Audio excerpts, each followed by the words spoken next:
ایک دن حضور علیہ السلام کے پاس 10 درہم تھے. اس کو طبرانی نے ابن عمر سے روایت کیا ہے. حضور ایک دکان پہ گئے اور وہاں 4 دراہم کے اندر حضور نے ایک قمیض خریدی. حضور نے زیب تن کی اور تشریف لائے. ایک انصاری صحابی کو قمیض پسند آ گئی. اس نے حضور کو کہا اللہ آپ کو جنت کا لباس پہنائے, یہ قمیض مجھے دے دے.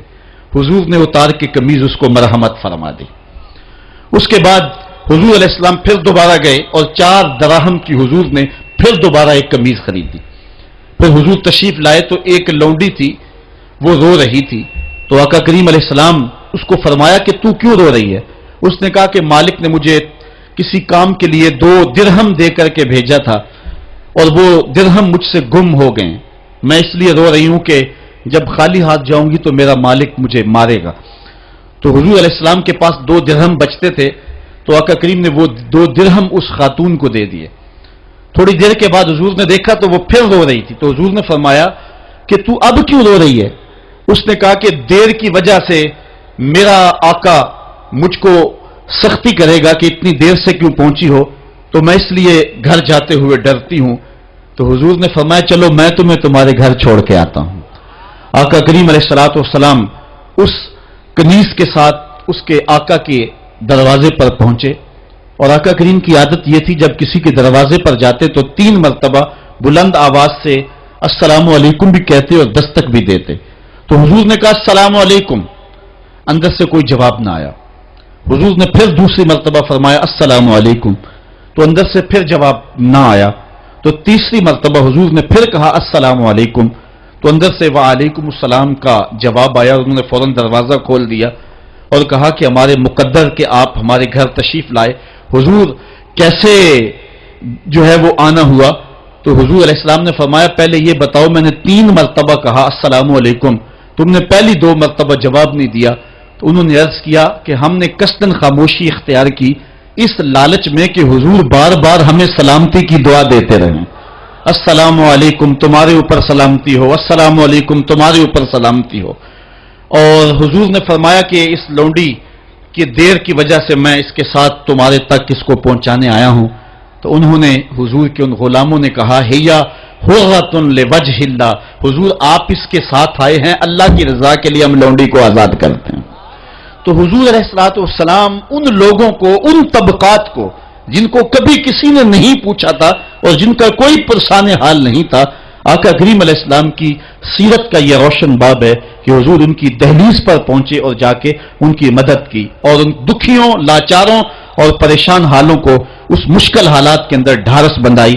اور یہ وہی سیرت ہے جو سیدہ خدیجہ الکبریٰ رضی اللہ تعالی عنہا بیان فرماتی ہیں وَتُقْسِبُ الْمَعْدُومَ, آپ جو ہیں جن کا کوئی نہیں ان کے لیے کماتے بھی ہیں اور لاچاروں کا سہارا آپ کی ذات ستودہ صفات ہے. ایک شخص نے یورپ میں اسلام قبول کیا تو اسے پوچھا گیا کہ اسلام کی کس قدر نے تجھے متاثر کیا ہے؟ تو وہ کہنے لگا کہ سیرت کا صرف ایک واقعہ میری ہدایت کا سبب بن گیا. وہ کون سا واقعہ تھا جو تیرے لیے رہنمائی کا سبب بنا؟ اس نے کہا حضور کی مجلس لگی ہے, لوگوں کا ہجوم ہے, ایک آدمی اٹھ کے کھڑا ہوتا ہے حضور میرا بیٹا 2-3 دن سے گم ہے, مل نہیں رہا, آپ دعا کر دیں وہ مجھے مل جائے. قبل اس سے کہ حضور دعا کے لیے ہاتھ اٹھاتے اور اس کا بیٹا مل جاتا اور دعا باب اجابت تک پہنچتی. ایک دوسرا شخص جو دیر سے آیا تھا وہ دروازے پہ کھڑا ہو گیا, عرض گزار ہوا حضور میں اس کے بچے کو شکل سے پہچانتا ہوں, فلاں باغ میں بچوں کے ساتھ ابھی ابھی میں نے کھیلتے ہوئے دیکھا ہے.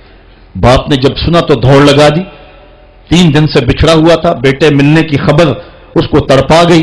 حضور علیہ الصلوۃ والسلام نے فرمایا سے بلاؤ. بلایا گیا, فرمایا بہت جلد ہے. جی حضور آپ جانتے ہیں کہ ایک باپ کے جذبات کیا ہوتے ہیں, بیٹا بچھڑا ہے, 3 دن گزر رہے ہیں, الگ تڑپ رہا ہوں, اس کی ماں بے چین ہے, 3 دن سے کچھ کھایا نہیں کچھ پیا نہیں, میں چاہتا ہوں بہت جلد جا کے اپنی آنکھوں کو ٹھنڈا کروں اور اس کی ممتا تک اس کے بیٹے کو بھی پہنچاؤں تاکہ اس کے دکھوں کو بھی قرار ملے. فرمایا ضرور جاؤ, تمہارے جذبات سے اچھی طرح آگاہ ہوں, لیکن تمہیں بلانے کا بھی ایک مقصد تھا اور وہ یہ کہ جب تم اس باغ کے کنارے جاؤ اور بچوں کے ساتھ بچے کو کھیلتا ہوا دیکھو تو اس کو بیٹا کہہ کے آواز نہ دینا بلکہ جو نام رکھا ہے اس نام سے پکارنا. عرض کی حضور میرا بیٹا ہے,